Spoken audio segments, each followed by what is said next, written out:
customer asked me to check for a CV axle leak. That's what he's looking at. That is not CV axle fluid. That's not grease. That's engine oil. He also said check out for a noise from the engine.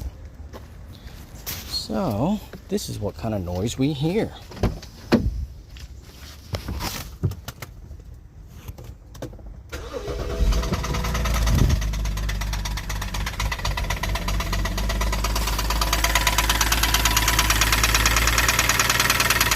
Unmistaken.